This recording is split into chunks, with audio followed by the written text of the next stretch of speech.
രാധേ രാധേ. ശത്രുക്കളില്ലാത്തവർ ഈ ഭൂമിയിലുണ്ടോ? എനിക്കറിഞ്ഞൂടാ.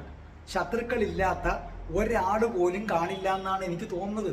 യേശുവിന് വരെ ശത്രു ഉണ്ടായിരുന്നു, കൃഷ്ണന് ശത്രു ഉണ്ടായിരുന്നു, ബുദ്ധന് വരെ ശത്രു ഉണ്ടായിരുന്നു.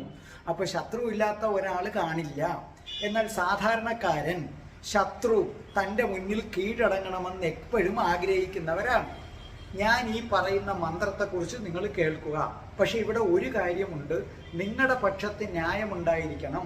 നിങ്ങളുടെ പക്ഷത്ത് ന്യായമുണ്ടായിരിക്കുകയും ശത്രു നിങ്ങളെ അനാവശ്യമായിട്ട് ദ്രോഹിക്കുകയും ചെയ്യുകയാണെങ്കിൽ ഞാൻ പറയുന്ന ചിട്ടയോടുകൂടിയാണ് നിങ്ങൾ മന്ത്രങ്ങൾ ജപിക്കുന്നതെങ്കിൽ അനുഭവസ്ഥർ പലരും പറയുന്നത് ശത്രു രക്തം ഛർദ്ദിക്കുന്നത് നിങ്ങൾക്ക് കാണാം, നിങ്ങളുടെ മുന്നിൽ മാപ്പ് ചോദിക്കുകയും ചെയ്യുമെന്നാണ്. പക്ഷേ അത്ര ദുഷ്ടത്തരം മനസ്സിൽ വിചാരിച്ചുകൊണ്ട് ഒരിക്കലും ചെയ്യരുത്.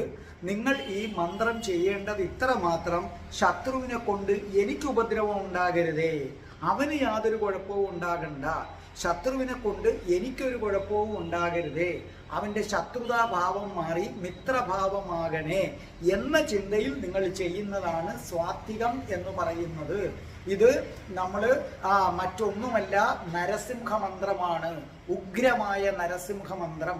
ഈ നരസിംഹ മന്ത്രം ചൊല്ലുന്നതിന് മുൻപ് 41 ദിവസം നരസിംഹ ക്ഷേത്രത്തിൽ പോയി നരസിംഹമൂർത്തിയെ തൊഴണം. അടുത്തെങ്ങും നരസിംഹമൂർത്തി ഇല്ലെങ്കിൽ മഹാവിഷ്ണുവിൻ്റെ ക്ഷേത്രത്തിൽ പോയി അവിടെ തൊഴണം. ഇത് രണ്ടുമുള്ളവർ നരസിംഹമൂർത്തിയുടെ ക്ഷേത്രത്തിലും പോകണം, മഹാവിഷ്ണുവിൻ്റെ ക്ഷേത്രത്തിലും പോകണം, ഒപ്പം ഒരു ദേവിയുടെ അടുത്തും വേണം. കാരണം നരസിംഹമൂർത്തിയുടെ കോപം ശമിപ്പിക്കാൻ ദേവി വേണം. അത് ലക്ഷ്മി ദേവിയോ രാധാറാണിയോ ആര് വേണമെങ്കിലും ആകാം. അങ്ങനെ ഒരു ദേവിയെയും കൂടെ നിങ്ങൾ പ്രാർത്ഥിക്കുകയാണ് ചെയ്യേണ്ടത്.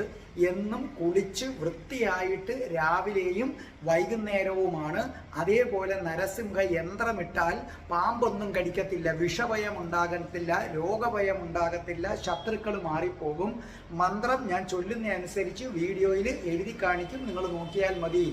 ഉഗ്രം വീരം മഹാവിഷ്ണു ജ്വലന്തം സർവതോമുഖം നൃസിംഹം ഭീഷണം ഭദ്രം മൃത്യും നമാമ്യഹം.